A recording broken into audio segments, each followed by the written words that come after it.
Good afternoon. I'm Kalisha Williams with the Midday News. Here's what we have in the bulletin. More power restoration resources arrive in the island to speed up JPS's work.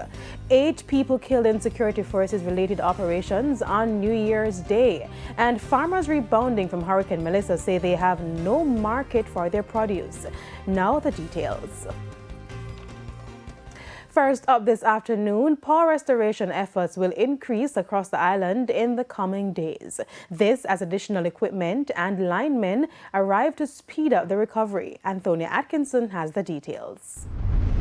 Additional equipment and linesmen arrived in Jamaica this morning to accelerate electricity restoration in areas currently without service. Approximately 300 linesmen arrived to support the recovery effort. Speaking at a ceremony to receive the fresh resources, Prime Minister Dr. Andrew Holness assured residents that most communities currently without power should see significant improvement within the coming weeks. We have started at the cabinet level with the JPS. The costs have come in. No doubt the costs are high, but sometimes you have to compare high costs with high loss. What is it that we lose by not having resilience in the grid? And so we looked at our airport corridor in St. James, in Montego Bay, and we are now actively pursuing how to ensure that the resilient corridor, which we created during COVID. In the meantime, Transport Minister Darrell Vaz says approximately 70,000 JPS customers remain without electricity, but says the government is working closely with the Jamaica Public Service to rectify the issue. We provided a loan of $150 million, which has made this possible. As I said before, we're at 90%. We have about 70,000 customers that are still not restored, and those customers are going to be the hardest, because we have to do almost 10 times the work to get those customers on than the 90% that we had before. The arrival of the additional crews brings the total number of overseas linesmen now on the island to 470 as efforts continue to restore electricity to affected communities. Anthony Atkinson, TVJ News. The country ended 2025 with 673 murders, marking the first time the homicide rate has fallen below 700 in 31 years. This represents a 41% reduction year over year.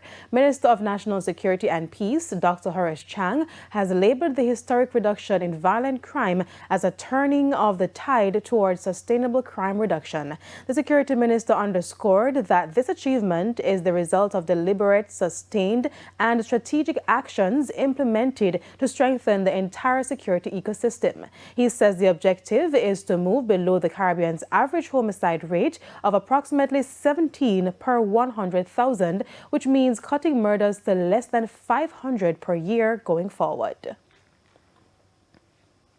Indicom boss Hugh Faulkner says the Commission is eager to see the implementation of body-worn cameras in 2026. There is fresh focus on the need for body-worn cameras in police operations following 8 fatal shootings involving the security forces on New Year's Day. There were 311 fatal shootings involving the security forces in 2025, a significant increase on the 189 recorded in 2024.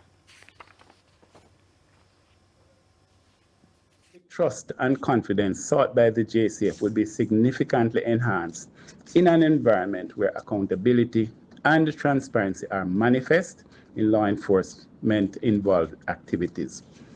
The JCF policing model relies heavily on public support and cooperation. A strategy with body-worn cameras deployment and use would bolster. With regard to fatal shootings data for 2024, the number recorded was 189. For 2025 to November 30, the figure stood at 280. But at December 30, 2025, a further 31 security force involved fatal shootings have been recorded.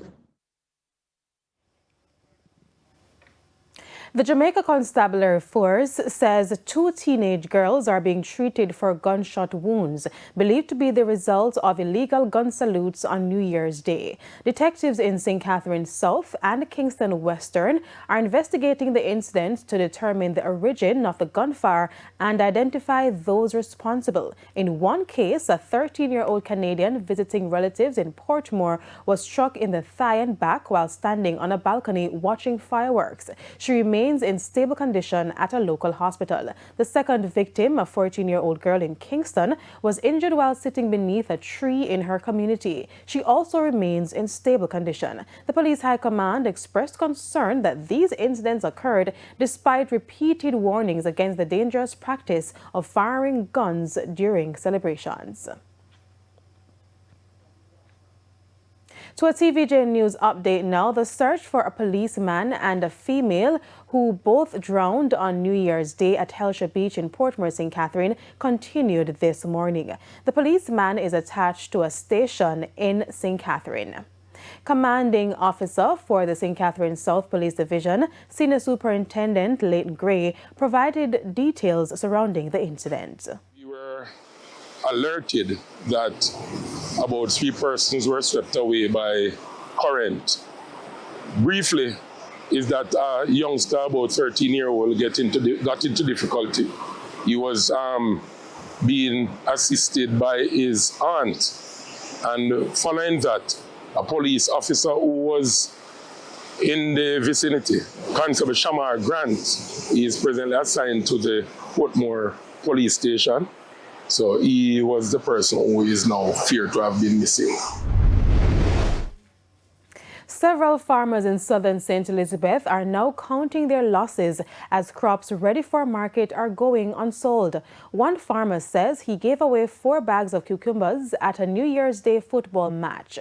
Days later, he hauled 2,000 pounds of the crop to Mandeville, selling it for just $30 per pound. Prices in the field have now dropped as low as $20 per pound, leaving farmers struggling to recover production costs. Many are calling on RADA to intervene, but the cry from one father in Pedro Plains is different. He says since Hurricane Melissa, the government support he was expecting has yet to materialize. I've lost 10 acres of hot pepper, 2 acres of watermelon at the time when the hurricane hit. I got my greenhouse blown down that I'm trying to rebuild. Well, actually, I'm in the rebuilding stage.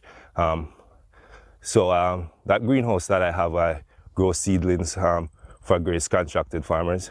So that would be one of my significant income, which got damaged. So that's not a major setback for me.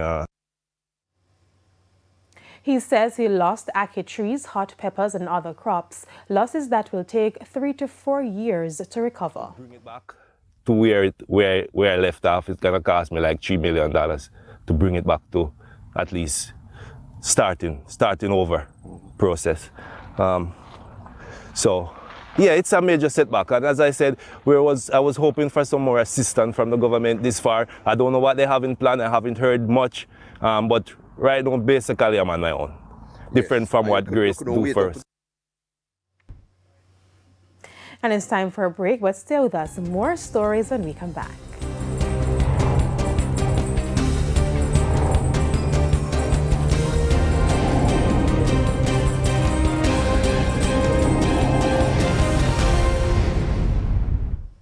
Welcome back to the Midday News, and thanks for staying with us.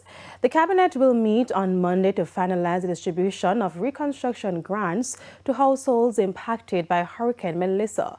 Prime Minister Dr. Andrew Holness says the Cabinet will look at the level of damage to determine the sums that each category will receive. Over 50,000 household damage assessments have been completed as the government prepares to begin payments this month. Dr. Holness reiterated that support will be structured and needs-based, noting that the process is designed to ensure fairness and accountability. And it's now time for the Business Minute.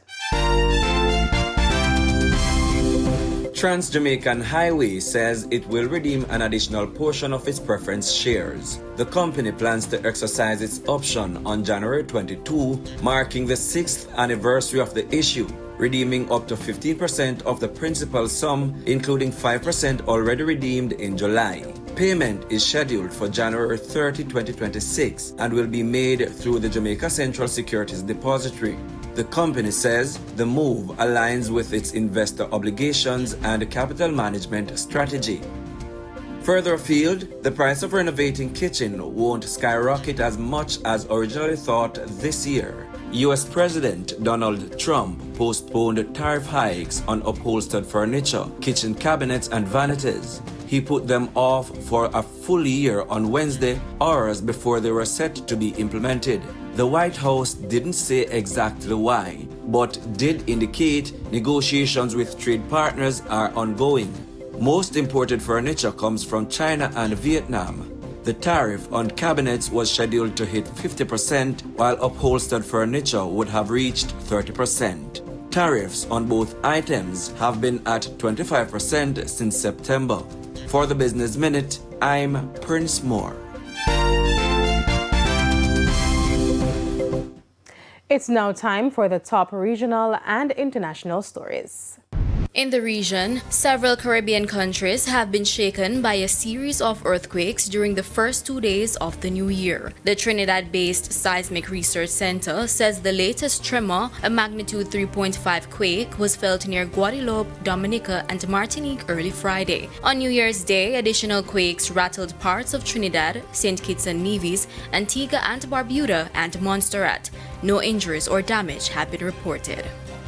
And on the international scene, President Donald Trump has warned Iran that the United States will intervene if protesters demonstrating over worsening economic conditions are shot and killed. Dozens of protesters took to the streets across several Iranian provinces this week, with some demonstrations turning deadly after clashes with police. In a social media post, Trump said the U.S. is locked and loaded and ready to come to the rescue of protesters being targeted. Iran's national security chief responded, warning that U.S. interference would destabilize the region and threaten American interests. And those were the top regional and international stories. I'm Aaliyah Bryant. We head to a quick break. When we come back, we'll have your midday sports report.